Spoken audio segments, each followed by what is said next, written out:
Hello friends, Australian Mallu ട്രാവലറിൻ്റെ പുതിയൊരു വീഡിയോയിലേക്ക് എല്ലാവർക്കും സ്വാഗതം. ഗൈസ്, അപ്പോൾ ഇന്ന് എൻ്റെ കൂട്ടത്തിലുള്ളത് ബിനു ആണ്. ബിനു നല്ലൊരു മെക്കാനിക്കാണ്. ബിനു ഞാനും കൂടി ചെയ്ത ഒരു വീഡിയോ നമ്മുടെ ചാനലിൽ കിടപ്പുണ്ട്.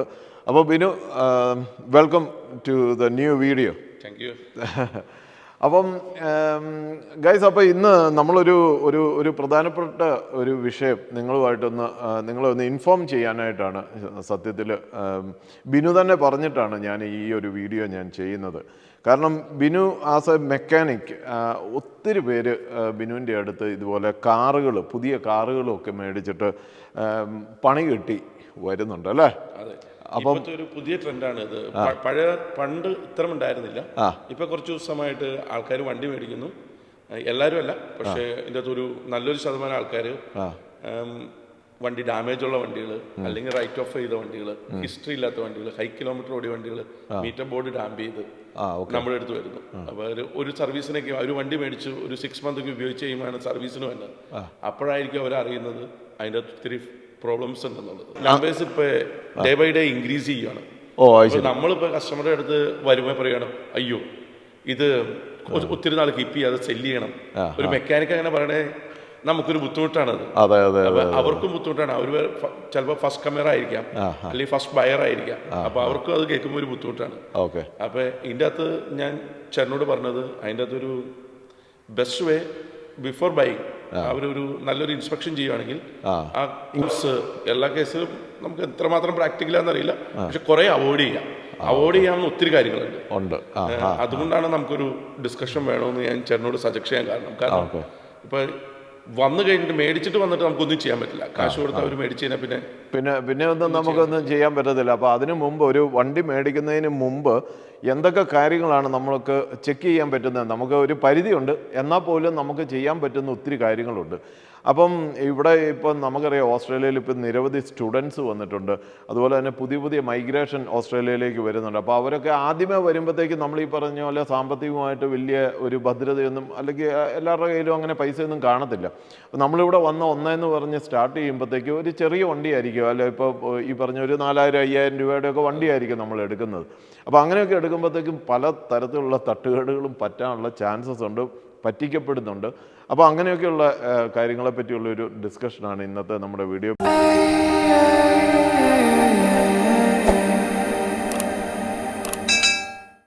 ഇതിൻ്റെ അകത്ത് കുറെ പോയിന്റിൽ ഫസ്റ്റ് ഇമ്പോർട്ടൻറ്റ് കാര്യം എന്ന് പറഞ്ഞു കഴിഞ്ഞാൽ, മാർക്കറ്റ് പ്ലേസിൽ ഒരു ഐറ്റത്തിന് ഒരു വാല്യൂ ഉണ്ടാവും.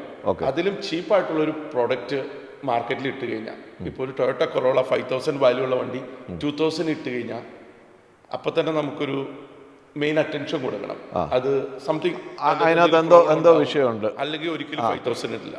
അപ്പൊ എപ്പോഴും നമ്മളുടെ ഫസ്റ്റ് സജഷൻ ഒരിക്കലും മാർക്കറ്റ് വാല്യൂവിൽ കുറഞ്ഞു കിടക്കുന്ന വണ്ടി പോയി മേടിക്കുന്നു. അപ്പൊ അങ്ങനെ വരുമ്പോഴത്തേക്ക് ഈ മാർക്കറ്റ് വാല്യൂ നമ്മൾ എങ്ങനെയാണ് അറിയുന്നത്? മാർക്കറ്റ് വാല്യൂ അറിയാൻ നമുക്ക് കാർ സെയിൽ എന്ന് പറഞ്ഞ ഓസ്ട്രേലിയ ഏറ്റവും ഫേമസ് ഒരു വെബ്സൈറ്റ്.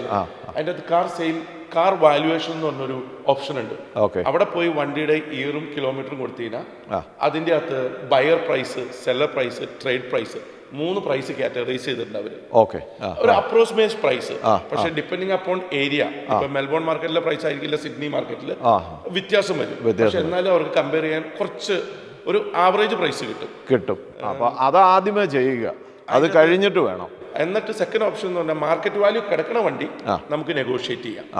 അതാണ് ഫസ്റ്റ് സജഷൻ. ഇപ്പൊ നമ്മുടെ ഒരു സജഷൻ, ഒരു സാധനത്തിന് അതിന്റെ ഒരു വില കിടക്കുന്ന വണ്ടിക്ക് നമുക്ക് പോയി കസ്റ്റമറെ കണ്ട് സംസാരിച്ച് എന്തെങ്കിലും ഉണ്ടെങ്കിൽ നെഗോഷിയേറ്റ് ചെയ്ത് മേടിക്കുമായിരിക്കും ഈ കുറഞ്ഞ വണ്ടി പോയി മേടിക്കുന്നേക്കാൾ നല്ലത്. ഈ വില കുറഞ്ഞു കിടക്കുമ്പോൾ ഒരു അട്രാക്ഷൻ ആയിരിക്കും നമുക്ക്. പക്ഷേ അതിനകത്ത് ഇതുപോലെയുള്ള പല ദൂഷ്യവശങ്ങളും ഉണ്ട്. അത് നമ്മൾ കോമൺ സെൻസ് ആണ്. അതായത് നമ്മളിപ്പോൾ 5000 രൂപയുടെ വണ്ടി 2000 രൂപയ്ക്ക് കിടക്കുന്നുണ്ടെങ്കിൽ അതിനകത്ത് എന്തോ സംതിങ് റോങ്.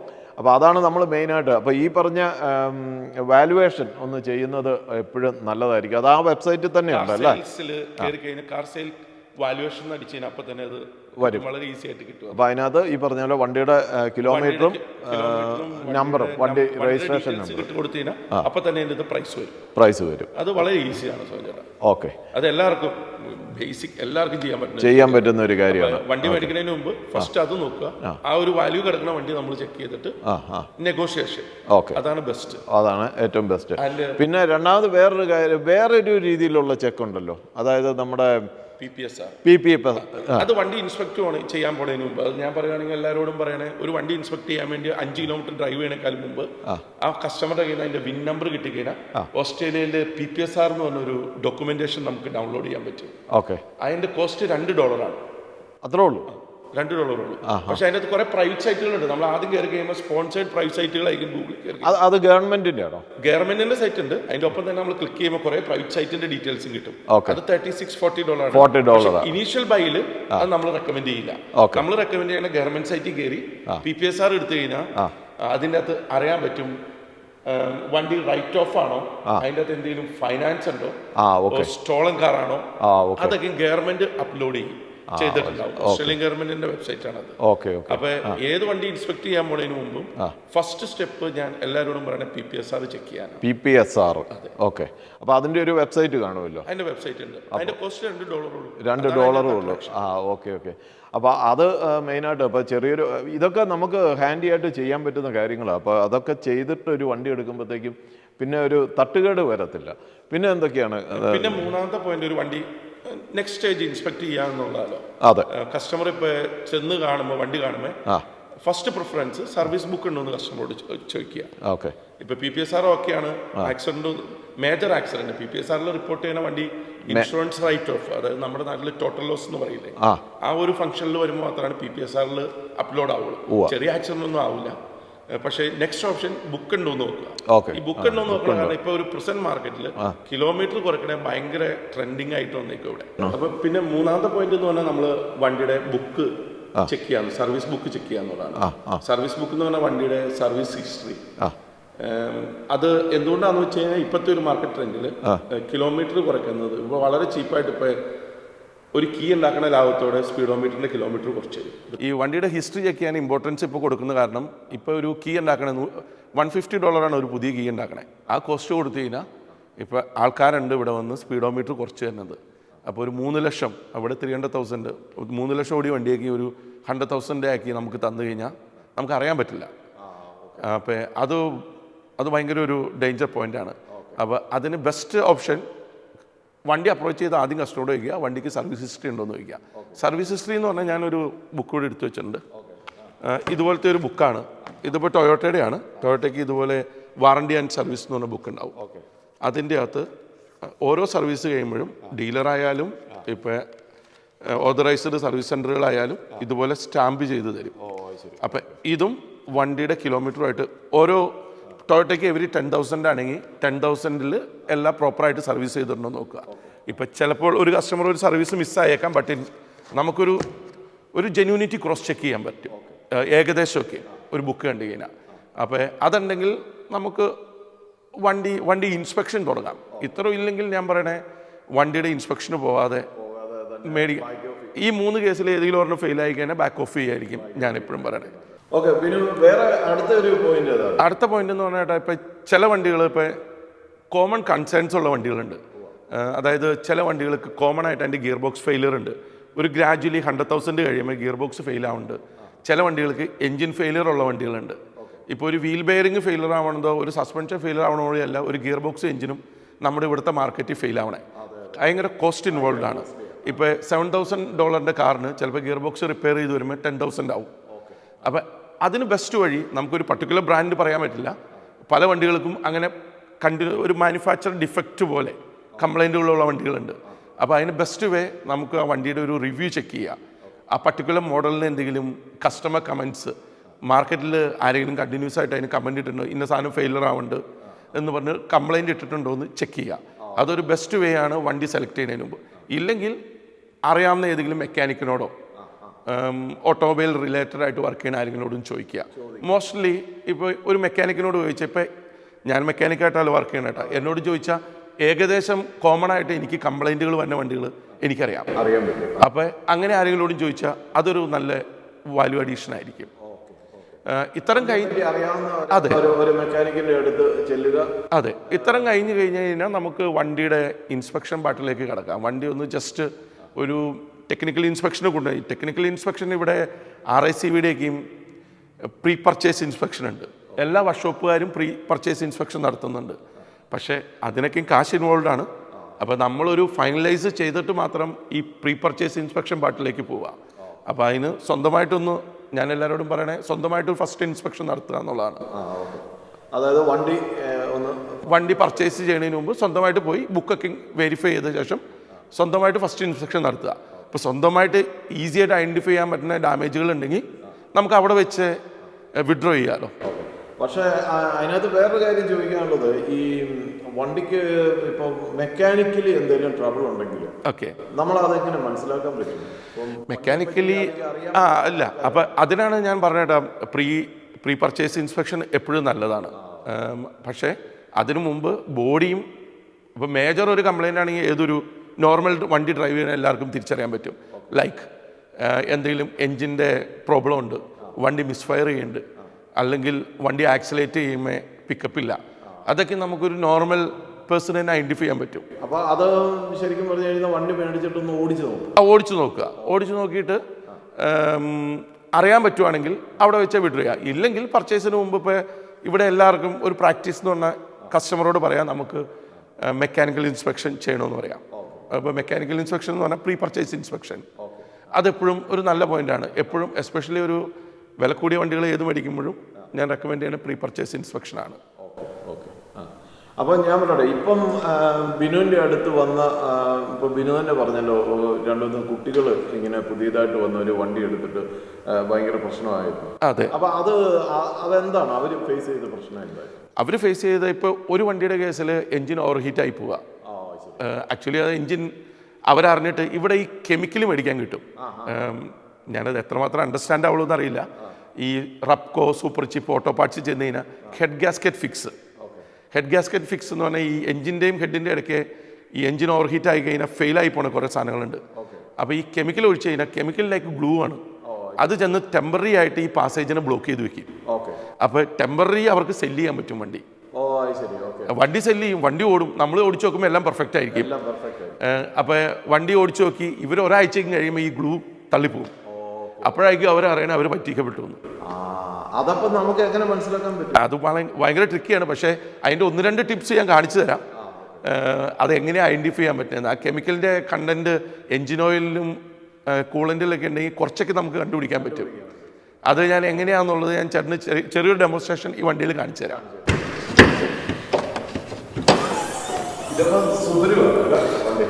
ഇത് സുബുരുവാണ്. ഇതിനകത്തൊന്നും ആഡ് ചെയ്തിട്ടില്ല കേട്ടോ. ഇത് ഞാൻ ജസ്റ്റ് നമുക്ക് എങ്ങനെ ചെക്ക് ചെയ്യാം എന്നതിനെപ്പറ്റി ഒരു ഇത് കാണിച്ചു കൊടുക്കുന്നു മാത്രമേ ഉള്ളൂ. അപ്പോൾ ഞാൻ പറയട്ടെ ഏട്ടാ, ഇപ്പം നമ്മളൊരു വണ്ടി ഇൻസ്പെക്ട് ചെയ്യാൻ പോവുകയാണെങ്കിൽ ആദ്യം നോക്കേണ്ട വണ്ടിയുടെ ബോഡികൾ ചേട്ടന് കാണാൻ പറ്റുന്നുണ്ടോ? ഈ ഏരിയകളൊക്കെ ഇവിടെയൊക്കെയാണ് വെൽഡിങ് വരുന്നത്. ഈ വെൽഡിങ് ഏരിയയിലൊക്കെയും ആക്സിഡന്റ് റിപ്പയർ ചെയ്താൽ ഒരിക്കലും ഈ ഫിനിഷിൽ ഇരിക്കില്ല, ഇങ്ങനെ പാച്ച് ചെയ്തിട്ട് പുട്ടിയൊക്കെ ഇട്ടിരിക്കും. മേജറായിട്ട് എപ്പോഴും ഇടി സംഭവിക്കണ ഫ്രണ്ടിലോ ബാക്കിലാലോ. അപ്പോൾ ഈ പോർഷൻ ഈ ജോയിന്റ്, അതായത് ഈ 2 റേഡിയേറ്ററിൻ്റെ, ഇത് റേഡിയേറ്റർ എന്ന് പറയും ഇതിന്, ഈ പോർഷൻ ഇതൊക്കെ വളരെ തിൻ പോർഷനാണ്. അപ്പോൾ ആക്സിഡന്റ് ആയ ആദ്യം ഇമ്പാക്ട് കിട്ടുന്ന ഈ ഏരിയകളിലാണ്. അപ്പോൾ ഇവിടെ ഏതെങ്കിലും ഡീഫോർമേഷനോ ഒരു റിപ്പയർ മാർക്ക് ഉണ്ടോ എന്ന് ഫസ്റ്റ് ചെക്ക് ചെയ്യാം. ഈ ഫ്രെയിമിന് ഇവിടെ 3 പോയിന്റാണ് മെയിനായിട്ട് കൊളാപ്സ് തന്നെ. 1, 2, 3, 4 4 പോയിന്റ്. അപ്പോൾ അവിടെ എന്തെങ്കിലും പ്രോബ്ലം ഉണ്ടോ എന്ന് നോക്കുക. അവിടെ പ്രോബ്ലം ഇല്ലെങ്കിൽ ഫ്രണ്ട് പോർഷൻ ഏകദേശം ഓക്കെ ആണെന്ന് നമുക്ക് ഏകദേശം ഗസ് ചെയ്യാം. പിന്നെ മെയിനായിട്ട് നോക്കേണ്ടത് ഇത് എഞ്ചിൻ ഓയിൽ ക്യാപ്പ്. ഓരോ വണ്ടിയുടെ ഓരോ രീതിയായിരിക്കും, ഈ സംഭവങ്ങളെല്ലാം ഉണ്ട്. എല്ലാ വണ്ടിക്കും ഈ പോർഷനൊക്കെ ഉണ്ട്. ഈ എഞ്ചിൻ ഓയിൽ ക്യാപ്പ് തുറന്നിട്ട് ഇങ്ങനെ നോക്കുക. ഇതിൻ്റെ അകത്ത് ഇതിപ്പോൾ ആവറേജ് ഓക്കെ എന്ന് പറയാവുന്ന ക്യാപ്പാണ്. പക്ഷെ ചില ക്യാപ്പിൻ്റെ ഉള്ളിൽ ഇങ്ങനെ സ്ലഡ്ജ്, അതായത് നമ്മുടെ എന്നാ പറയുക, ഈ ഓയിൽ കട്ടി കൂടി ഭയങ്കര സ്ലഡ്ജായിട്ടിരിക്കും. അത് പ്രോപ്പർ, അതിൻ്റെ ഒരു സിംറ്റം എന്ന് വെച്ചാൽ പ്രോപ്പർ മെയിൻ്റനൻസ് അല്ലാത്ത വണ്ടികൾ, പ്രോപ്പറായിട്ട് ഓയിൽ സർവീസ് ചെയ്യാത്തതുകൊണ്ട് വരുന്നതാണ് ഈ സ്ലഡ്ജ്. അതായത് ഓയിലിൻ്റെ പർപ്പസ് ലൂബ്രിക്കേഷൻ ആൻഡ് ക്ലീൻ ആണ്, അത് നടക്കാത്തതുകൊണ്ടാണ്. അപ്പോൾ അത് നമുക്കറിയാൻ പറ്റും വണ്ടി പ്രോപ്പറായിട്ട് സർവീസ് ചെയ്യുന്ന വണ്ടിയാണോ എന്നൊക്കെ. പിന്നെ ഇതിൻ്റെ അകത്ത് ചില വണ്ടിയിൽ ഞാൻ ചേട്ടനോട് പറഞ്ഞില്ലേ കുറച്ച് നേരം മുമ്പ്, ഈ കെമിക്കൽ ആഡ് ചെയ്യുക അല്ലെങ്കിൽ എൻജിന് ചെറിയ കംപ്ലൈൻ്റ് ഉള്ള വണ്ടികളിലേക്ക് മിക്കവാറും കേസിൽ ഇവിടെ ഈ ബ്ലാക്ക് കളറിൻ്റെ സൈഡിൽ വൈറ്റ് ഗ്ലൂ തിങ്സ്, അതായത് നമ്മുടെ ചൂയിങ്ങം പോലെ ഇവിടെ വന്നിങ്ങനെ ഇരിക്കും. അതിൻ്റെ സിംറ്റം എന്നാന്ന് വെച്ച് കഴിഞ്ഞാൽ ഈ കെമിക്കൽ ആഡ് ചെയ്തിട്ടുണ്ടാവാം, ഇല്ലെങ്കിൽ ചെറുതായിട്ടാണെങ്കിൽ എൻജിന് ഇന്റേണലി കൂളൻറ്റിൻ്റെ ലീക്ക് ഉണ്ടാവാം. അതായത് കൂളൻ്റ് എഞ്ചിൻ ഓയിലിലേക്ക് മിക്സ് ചെയ്തിട്ട് അത് ഓയിലുമായിട്ട് മിക്സ് ചെയ്തിട്ടാണ് ഇങ്ങനെ വൈറ്റ് പത പോലെ വന്നത്. വൈറ്റ് എന്ന് പറയാൻ പറ്റില്ല, ഒരു ക്രീമി കളർ പത പോലെ ഇവിടെ വന്നിരിക്കും. അപ്പോൾ അതുണ്ടെങ്കിൽ ഹെൽത്തി എഞ്ചിൻ അല്ല എന്ന് നമുക്ക് ഏകദേശം മനസ്സിലാക്കാം. രണ്ടാമത്തെ എഞ്ചിൻ ഇൻസ്പെക്ഷൻ്റെ ഓയിൽ ആൻഡ് കൂളൻറ്റിൻ്റെ ബോട്ടിലേക്ക് വന്നു കഴിഞ്ഞാൽ ഇത് റേഡിയേറ്റർ ക്യാപ്പ്.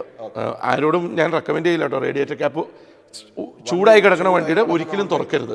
പക്ഷെ അത് ഇൻഷുർ ചെയ്തേക്കണം വണ്ടി തണുത്തായിരിക്കണേന്ന്. അതിന് ബെസ്റ്റ് എഞ്ചിൻ്റെ ടെമ്പറേച്ചർ ഗേജ് താഴെയാണോ നോക്കുക, അതിനുശേഷം ഇത് തുറന്നു നോക്കുക. ഇത് ഇമ്പോർട്ടൻ്റ് ആണെന്ന് പറയാനുള്ള കാരണം ഈ കൂളൻറ്റിലേക്ക് ഇതിപ്പോൾ ചെന്ന് കാണാമല്ലോ, ഇത് വളരെ ക്ലിയർ വാട്ടർ പോലെ കിടക്കണേ. ഈ ഞാൻ പറഞ്ഞ ഗ്ലൂ ആഡ് ചെയ്തിട്ടുണ്ടെങ്കിൽ ഗോൾഡൻ കളറിൽ ഇതിൻ്റെ മുകളിൽ ഇങ്ങനെ കണ്ടന്റ് ഇങ്ങനെ വന്ന് നിൽക്കണ കാണാൻ പറ്റും നമുക്ക്. അതായത് കൂളൻ്റ് അല്ലാതെ ഇത് ബ്ലൂ ഉണ്ട്, റെഡ് ഉണ്ട്, ഗ്രീൻ ഉണ്ട്. ഈ 3 കളർ അല്ലാതെ വേറെ എന്തെങ്കിലും കളറിൽ പാച്ച് വന്നിട്ടുണ്ടെങ്കിൽ നമുക്ക് ഏകദേശം കൺക്ലൂഡ് ചെയ്യാം അതിൻ്റെ അകത്ത് ഇവർ കെമിക്കൽ ആഡ് ചെയ്തിട്ടുണ്ട്. ഈ കെമിക്കലൊക്കെയും വർക്ക് ചെയ്യും ടെമ്പററി ആയിട്ട്. അപ്പോൾ അതുകൊണ്ടാണ് ഇതിന് നമ്മൾ ഇമ്പോർട്ടൻസ് കൊടുക്കണമെന്ന് പറയാൻ കാരണം. അത് സംഭവിക്കണേ ചിലപ്പോൾ 1 മാസം അല്ലെങ്കിൽ 2 മാസം കഴിയുമ്പോഴായിരിക്കും നമുക്ക് വന്നത്. നമ്മൾ മേടിക്കുന്ന 5000 രൂപയുടെ വണ്ടിയാണെങ്കിൽ ഇപ്പോൾ കോസ്റ്റ് തന്നെ 5000 രൂപ കോസ്റ്റ് വരും. അങ്ങനെ നമുക്ക് കണ്ടിന്യൂസ് ആയിട്ട് ഇങ്ങനെ വരുന്നതുകൊണ്ടാണ് ഞാൻ പറഞ്ഞ ഇതൊരു അവയർനെസ് ആയിട്ട് നമ്മുടെ ഒരു കമ്മ്യൂണിറ്റിയിലേക്ക് പോകണമെന്ന് പറയാൻ കാരണം. പിന്നെ മെയിനായിട്ട് നോക്കേണ്ടത് വണ്ടിക്ക് എന്തെങ്കിലും എഞ്ചിൻ ഓയിൽ ലീക്ക് ഉണ്ടോ എന്ന് ചെക്ക് ചെയ്യുക. എഞ്ചിൻ ഓയിൽ ലീക്ക് എപ്പോഴും ചിലത് ചെറിയ ഫിക്സ് ആണ്, പക്ഷെ ചിലത് വലുതാണ്. നമുക്കറിയില്ല ചെറുതാണോ വലുതാണോ എന്നുള്ളത്. അതുകൊണ്ട് എപ്പോഴും എൻജിൻ റൂം ഒന്ന് വിഷ്വൽ ഇൻസ്പെക്ഷൻ എപ്പോഴും. ഇപ്പോൾ ഞങ്ങൾ പഠിക്കുമ്പോഴായാലും ഞങ്ങളോട് പറയണേ ഫസ്റ്റ് ടൂൾ എടുത്തുകൊണ്ട് പോയി വണ്ടി പണിയാനല്ല പറയണേ, പോയി ഫസ്റ്റ് എന്ത് കംപ്ലൈൻറ്റ് വന്നാലും വിഷ്വലി ഇൻസ്പെക്ട് ചെയ്യാനാണ് ഞങ്ങളെയും പഠിപ്പിക്കണേ ആദ്യം. അപ്പോൾ അതുകൊണ്ട് ഞാനും പറയണേ എപ്പോഴും ആരും വണ്ടി പഠിക്കാൻ പോയാലും വിഷ്വൽ ഇൻസ്പെക്ഷൻ എല്ലാവർക്കും വളരെ ഈസി ആയിട്ട് ചെയ്യാൻ പറ്റണ്ട, എല്ലാ ഏരിയ ഒന്ന് കവർ ചെയ്യുക. അപ്പോൾ പക്ഷെ പല കേസിലും വളരെ ക്ലീനാക്കി വെക്കും ഇവർ വണ്ടി. പ്രൊഫഷണലി ഇത് ചെയ്യണവരെപ്പോഴും എൻജിൻ റൂം ക്ലീൻ ചെയ്ത് വെക്കും. അത് കണ്ടുപിടിക്കാൻ കുറച്ച് പാടാണ്, ബട്ട് സ്റ്റിൽ നമ്മളൊന്ന് ഇൻസ്പെക്ട് ചെയ്യുക. അതുപോലെ ഒന്ന് കുനിഞ്ഞ് അടിയിൽ കുനിഞ്ഞ് ഇങ്ങനെ നോക്കിക്കഴിഞ്ഞാൽ നമുക്ക് അടിയിൽ ഈ വണ്ടിക്ക് ഓയിൽ ലീക്ക് ഉണ്ട് കാണാൻ ചേർന്ന്. സോൻ ചേട്ടാ, ഈ വണ്ടിയുടെ അണ്ടർ ബോഡിയിലേക്ക് നോക്കിക്കഴിഞ്ഞാൽ അതിന് എൻജിന് കവറുണ്ട്, ബട്ട് സ്റ്റിൽ അവിടെ ഒരു ഓയിൽ പോലെ ഒരു പ്രസൻസ് കണ്ടോ? അത് ആ വണ്ടിക്ക് ഓയിൽ ലീക്ക് ഉള്ളതുകൊണ്ടാണ്. ഇതിന്റെ അടിയിൽ. അതെ, അപ്പൊ അതൊരു ഇൻഡിക്കേഷൻ ആണ് ഓയിൽ ലീക്ക് ഉണ്ടെന്നുള്ളത്. ഓക്കെ, അങ്ങനെയുള്ള കാര്യങ്ങൾ ഇൻസ്പെക്ട് ചെയ്യാം. അപ്പോൾ ഓയിൽ ലീക്ക് അങ്ങനെ ചെക്ക് ചെയ്യാൻ പറ്റും. അണ്ടർ ബോഡിയിലൊന്ന് നോക്കിക്കഴിഞ്ഞാൽ മിക്ക ലീക്കുകളും നമുക്ക് ഒന്ന് ഐഡന്റിഫൈ ചെയ്യാൻ പറ്റും. ഷോപ്പിലൊക്കെ ആണെന്നുണ്ടെങ്കിൽ നമുക്ക് ലിഫ്റ്റ് ചെയ്തെല്ലാം കവർ അയച്ചു നോക്കാം. അത് നമുക്കൊരു ഫൈനൽ സ്റ്റേജിൽ ചെയ്താൽ മതി എന്നേ ഞാൻ പറയുള്ളൂ. ഇതൊക്കെയും ലീക്ക് ഉണ്ടെങ്കിൽ കസ്റ്റമറോട് തന്നെ റിക്വസ്റ്റ് ചെയ്യാം, ഫിക്സ് ചെയ്തിട്ട് തരാൻ പറയാം.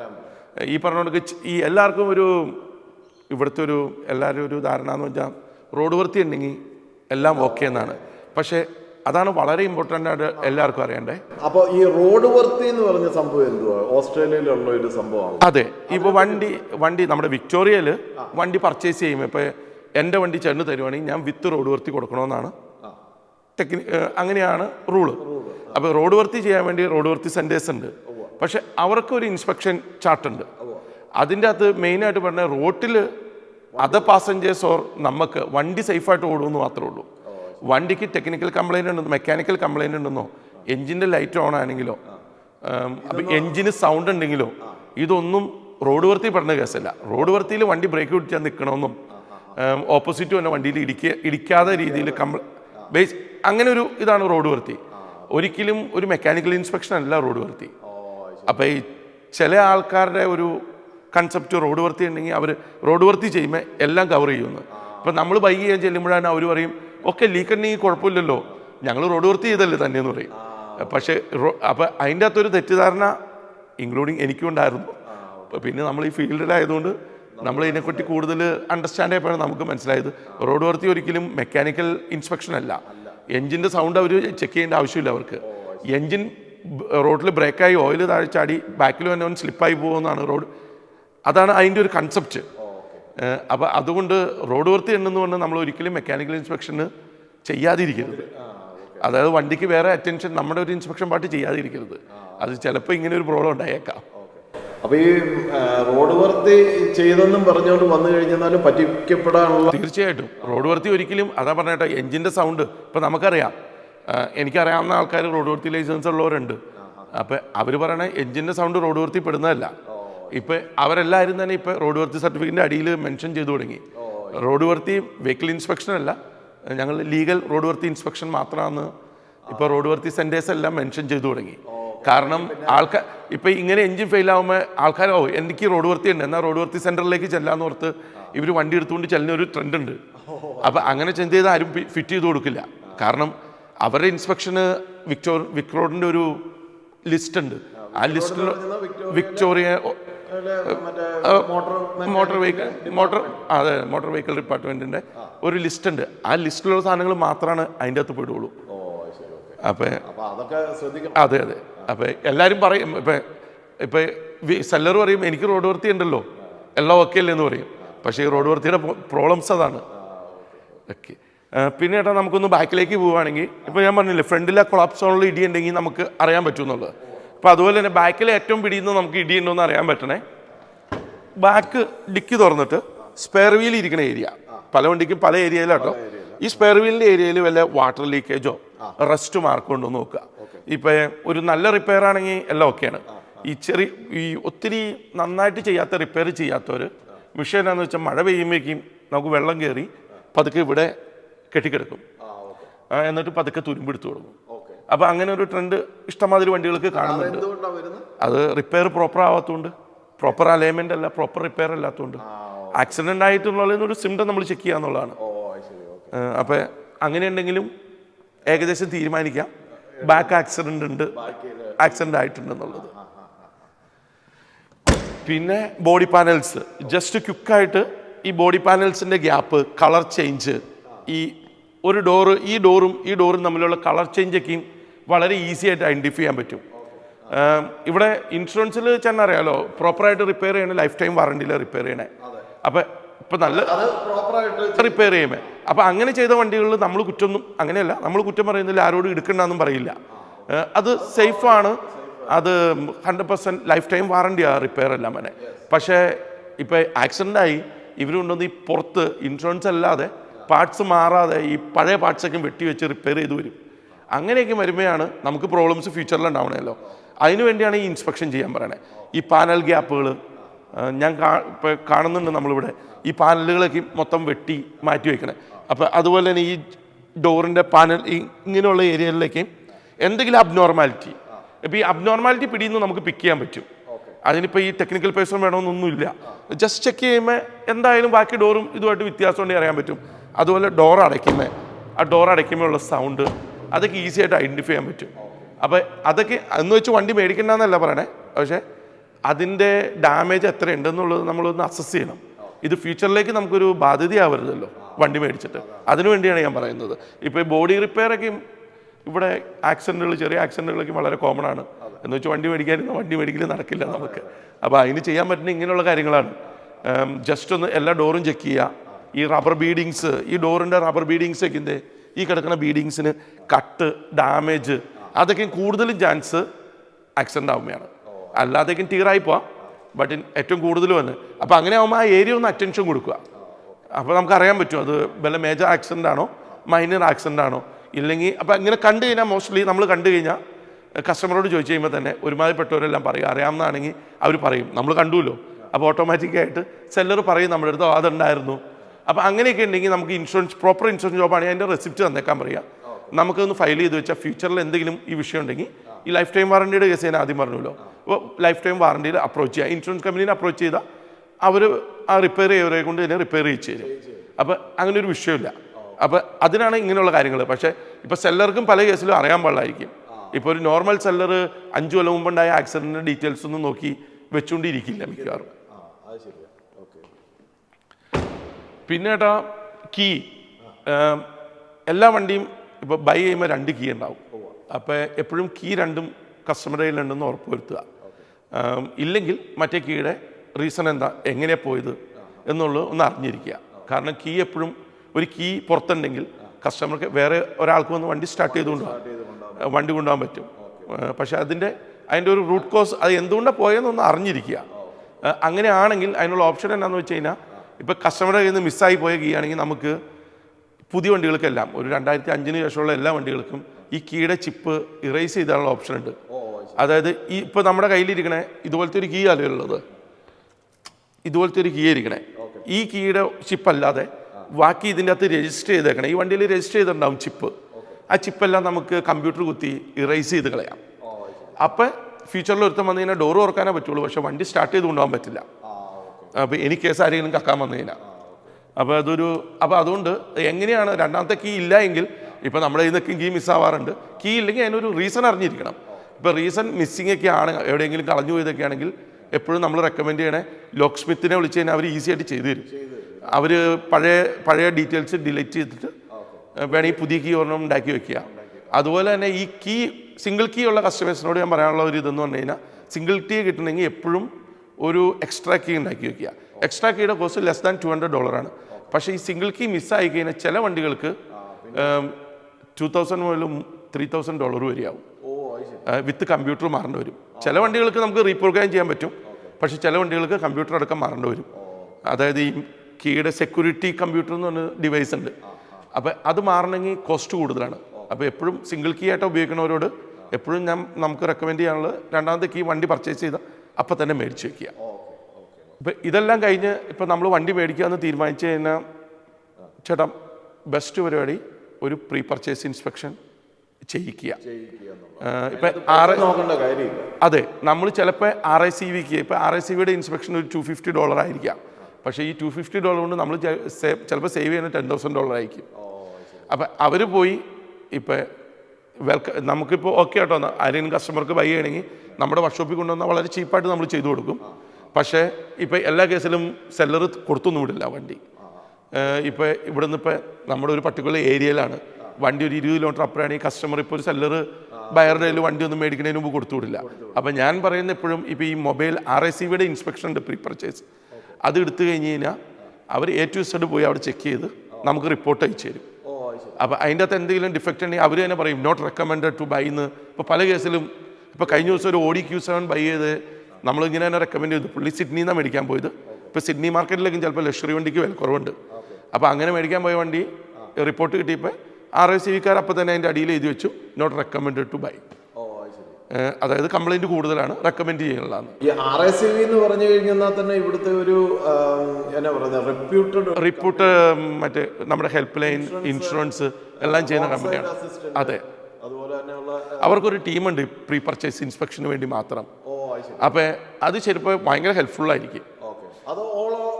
All over ഓസ്ട്രേലിയയിലുണ്ട്. പക്ഷേ RICV ഇവിടെ പറയുന്നു, സിഡ്നിയിൽ വേറെ ഈ RICV കൂട്ടി വേറൊരു പേരെ പറയണേ, അത് എനിക്ക് കറക്റ്റായിട്ട് അറിയില്ല. എല്ലാ സ്റ്റേറ്റിലും ഉണ്ട് അവർ, പക്ഷെ പേരിൻ്റെ അത് ചെറിയ ചെറിയ ഡിഫറൻസ് ഉണ്ടെന്നുള്ളൂ. അങ്ങനെ ഒരു ഇത് പ്രീ ഇൻസ്പെക്ഷൻ പർച്ചേസ് ഇൻസ്പെക്ഷൻ അതിൻ്റെ ഒരു കോസ്റ്റ് കുറച്ചുണ്ടാവാം, ബട്ട് ഇൻ സ്റ്റിൽ ഭയങ്കര വർത്താണ്. അത് വലിയ കൂടിയ വണ്ടിയൊക്കെ എടുക്കുമ്പോൾ ഇതുപോലെ 10,000-50,000 രൂപയുടെ വണ്ടിയൊക്കെ എടുക്കുവാണെങ്കിൽ അതിന്റെ നമുക്ക് സ്വന്തമായിട്ട് ഇൻസ്പെക്ട് ചെയ്യാവുന്ന കേസുള്ളൂ. ഇപ്പോൾ ഞാൻ പറയുക ഒരു അബൌട്ട് 10,000 എടുക്കുമ്പോൾ എപ്പോഴും ഒരു പ്രീ പർച്ചേസ് ഇൻസ്പെക്ഷൻ കമ്പൽസറി ആയിട്ട് എടുക്കുക. അപ്പോൾ അത് ഒത്തിരി കേസിൽ നമ്മൾ സേവ് ചെയ്യണ കണ്ടിട്ടുണ്ട്. ഇപ്പോൾ കസ്റ്റമർ ചിലപ്പോൾ പർച്ചേസ് ചെയ്തു എന്ന് ഉറപ്പിച്ച കേസിൽ ഈ റിപ്പോർട്ട് കിട്ടി കഴിയുമ്പോൾ നമുക്ക് വിഡ്രോ ചെയ്യേണ്ടി വന്നിട്ടുണ്ട്.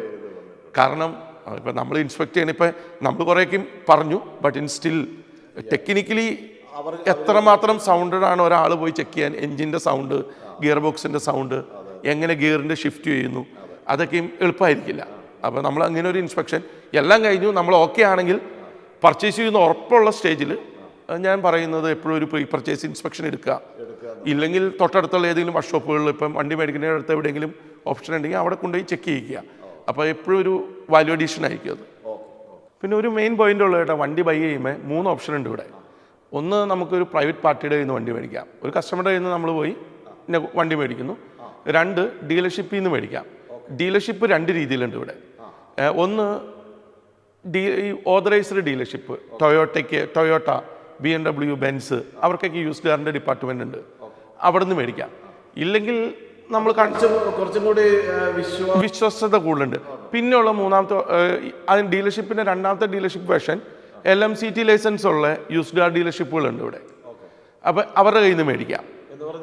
LMCT ലൈസൻസ് നമുക്ക് ലൈസൻസ്ഡ് യൂസ്ഡ് കാർ ഡിപ്പാർട്ട്മെന്റ്. ചേട്ടൻ നമ്മുടെ സ്ട്രീറ്റ് കടിക്ക് പോകുമ്പോൾ യൂസ്ഡ് കാർ എന്ന് പറഞ്ഞ് ബോർഡൊക്കെ വെച്ച് വണ്ടി വിൽക്കണവരില്ലേ, ഷോറൂം ഉണ്ടാവും, പക്ഷേ അവരൊരു സിംഗിൾ യൂസ്ഡ് കാർ ഡീലർഷിപ്പ് ആയിരിക്കും, യൂസ്ഡ് കാർ മാത്രമേ ഉണ്ടാവുള്ളൂ. എല്ലാ ടൈപ്പ് വണ്ടി ഉണ്ടാവും. ഇപ്പോൾ ടൊയോട്ടയുടെ ഡീലർഷിപ്പിൽ അല്ലെങ്കിൽ BMW ഡീലർഷിപ്പിലും മൾട്ടി ബ്രാൻഡ് ആയിരിക്കും യൂസ്ഡ് കാർ എല്ലാം. അപ്പോൾ പ്രൈവറ്റ് പാർട്ടിയുടെ കയ്യിൽ നിന്ന് എല്ലാ ചെക്കിങ്ങും നമ്മൾ ചെയ്യണം. അതിൻ്റെ അകത്ത് ചെയ്യാനുള്ളത് ആ ആളുടെ ഹിസ്റ്ററി. ഇപ്പോൾ കാർ സെയിൽസിലാണെങ്കിൽ കുറച്ചുകൂടി ജെന്യൂനിറ്റി കാർ സെയിൽസിലാണ്. കാർ സെയിൽസിൽ നിന്ന് കിട്ടുന്ന ഒരു എൻക്വയറിക്ക് പോവുകയാണെങ്കിൽ കുറച്ചുകൂടി ജെന്യൂൻ ആയിരിക്കും. കാരണം കാർ സെയിൽസ് അവരൊന്ന് വെരിഫൈ ചെയ്ത ശേഷമാണ് അവരെ വണ്ടി അപ്ലോഡ് ചെയ്യണേ. ഇപ്പോൾ ഫേസ്ബുക്ക് മാർക്കറ്റ് പ്ലേസിൽ അപ്ലോഡ് ചെയ്യുമ്പോൾ നമ്മൾ മെയിനായിട്ട് ചെക്ക് ചെയ്യേണ്ടത് ആ ആളുടെ ഈ അപ്ലോഡ് ചെയ്ത ആളുടെ ഹിസ്റ്ററി ബാക്കിലേക്കൊന്ന് ജസ്റ്റ് അവരുടെ പ്രൊഫൈലിൽ കയറി ഒന്ന് നോക്കുക. ഇപ്പം അവരുടെ ഹിസ്റ്ററി ഇപ്പോൾ റേറ്റിംഗ് കൊടുത്തിട്ടുണ്ടാവും ആൾക്കാർ. ഇതിനു മുമ്പ് പറ്റിക്കപ്പെട്ട ആരെങ്കിലും ഉണ്ടെങ്കിൽ അവർ സിംഗിൾ സ്റ്റാർ റേറ്റിംഗ് കൊടുത്തിട്ടുണ്ടാവും. 2 ഇവരുടെ ഒരു ഫ്രണ്ട് സർക്കിള്. ഇപ്പം ഞാനൊക്കെ എല്ലാവരോടും പറയണേ ആദ്യം ഇവരുടെ പ്രൊഫൈലിൽ കയറി അവരുടെ ഫ്രണ്ട്സിൽ പോയി നോക്കുക. ഇപ്പം ചില കേസിൽ ഈ ഫ്രണ്ട്സ് ആരും നമ്മുടെ മാർക്കറ്റിലുള്ളവരായിരിക്കില്ല. ലൈക്ക് ഒരാളുടെ ഫ്രണ്ട്സ് ചിലപ്പോൾ എല്ലാവരും ഇറ്റലിക്കാരായിരിക്കും. അപ്പോൾ അവരുടെ ഹിസ്റ്ററി നോക്കുമ്പോൾ ഇറ്റലിയിലെ സിറ്റി ആയിരിക്കും ഫ്രണ്ട് സർക്കിളിൽ കിടക്കണേ.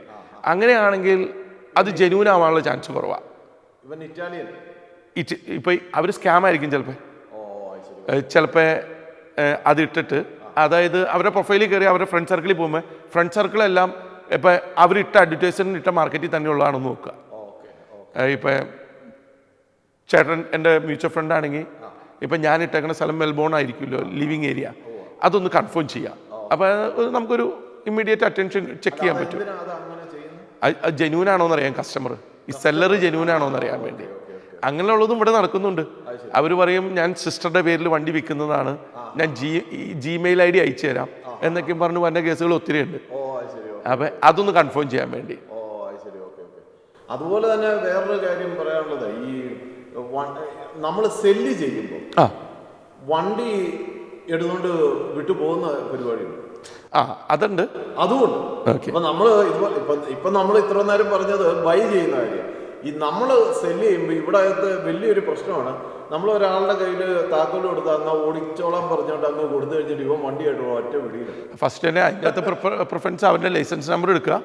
ലൈസൻസ് നമ്പറിലുള്ള ആളും അവനുമായിട്ട് മാച്ച് ആവുക. പിന്നെ നമ്മളൊരു കോമൺ സെൻസ് ഉപയോഗിച്ച് ഈ വന്യ ആളെ ഒന്ന് ജഡ്ജ് ചെയ്യുക. അവൻ്റെ ഒരു അപ്പിയറൻസും നേച്ചറൊക്കെയും അത്ര ചെയ്യാൻ പറ്റുള്ളൂ. അത് സംഭവിക്കുന്നുണ്ട് ഇവിടെ മാർക്കറ്റിൽ. പിന്നെ അതെ. അപ്പം അത് ഭയങ്കര കെയർഫുള്ളായിട്ട് ഇരിക്കണം എപ്പോഴും. പിന്നെയുള്ളത് ഡീലർഷിപ്പിൽ നിന്ന് ബൈ ചെയ്യുമ്പോൾ 3 മാസം 10 കൊല്ലത്തിന് ഉള്ളിലുള്ള വണ്ടിയാണെങ്കിൽ ഏട്ടാ 3 മാസം വാറണ്ടി ഉണ്ട്. അപ്പോൾ ഇപ്പോൾ ഡീലർഷിപ്പ് ടൊയോട്ടയുടെ ഡീലർഷിപ്പ് അല്ലെങ്കിൽ ഒരു കമ്പനിയിൽ നിന്ന് മേടിക്കുമ്പോൾ അവരൊരു സ്റ്റാൻഡേർഡ് കീപ്പ് ചെയ്യും. ഒത്തിരി ഡാമേജുള്ള വണ്ടികളൊന്നും അവർ തരില്ല. പക്ഷേ ഈ ചെറിയ ഡീലർഷിപ്പിൽ നിന്ന് മേടിക്കുമ്പോൾ ഇവർ വാറണ്ടി തരും.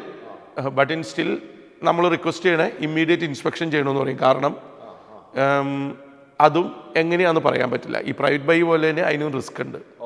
അപ്പോൾ ഇപ്പോൾ ഒരു നല്ല കാറ് മേടിക്കാനായിട്ട് ഒരു 20,000 ബഡ്ജറ്റ് ഉണ്ടെങ്കിൽ ഞാൻ എപ്പോഴും റെക്കമെൻഡ് ചെയ്യണേ നേരിട്ടൊരു ഡീലർഷിപ്പ്, ഏതെങ്കിലും മാനുഫാക്ചറിൻ്റെ ഡീലർഷിപ്പിൻ്റെ യൂസ്ഡ് കാറിൽ നിന്ന് വണ്ടി മേടിക്കാനാണ് നമ്മൾ റെക്കമെൻഡ് ചെയ്യുള്ളൂ.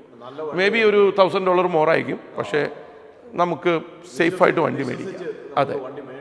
അതെ തീർച്ചയായിട്ടും. അപ്പം ഗൈസ്, ഇതൊക്കെയാണ് ഇന്നത്തെ നമ്മുടെ ഒരു കൊച്ചു വീഡിയോ. അപ്പം നമുക്കറിയാം നമ്മുടെ കമ്മ്യൂണിറ്റിക്ക് വേണ്ടിയിട്ട് ഇതുപോലെയുള്ള നല്ല നല്ല വീഡിയോകൾ ചെയ്തു കൊടുക്കാതെ നമ്മുടെ ആൾക്കാർക്ക് ഒരു തട്ടുകേട് പറ്റാതെ വണ്ടി എടുക്കാനായിട്ടുള്ള ഇതുപോലെയുള്ള കുറച്ച് ടിപ്സ് പറഞ്ഞു തന്നെന്ന് മാത്രമേ ഉള്ളൂ. അപ്പം Binu, thank you very much കേട്ടോ. ഇത്രയും കാര്യങ്ങൾ നമ്മുടെ ആൾക്കാർക്ക് വേണ്ടിയിട്ട് പറഞ്ഞു തന്നത്. അപ്പോൾ ഓസ്ട്രേലിയക്ക് വരാനുള്ളവർ ഇങ്ങനെയുള്ള കുറേ കാര്യങ്ങൾ ശ്രദ്ധിക്കുക. അപ്പോൾ ഗൈസ്, ഇതൊക്കെയാണ് ഇന്നത്തെ നമ്മുടെ വീഡിയോ. അപ്പം വീഡിയോ വാച്ച് ചെയ്ത എല്ലാവർക്കും ഒരു നല്ല നമസ്കാരം. അടുത്തൊരു വീഡിയോ കാണുന്നോടം വരെ thank you very much. Thank you Binu.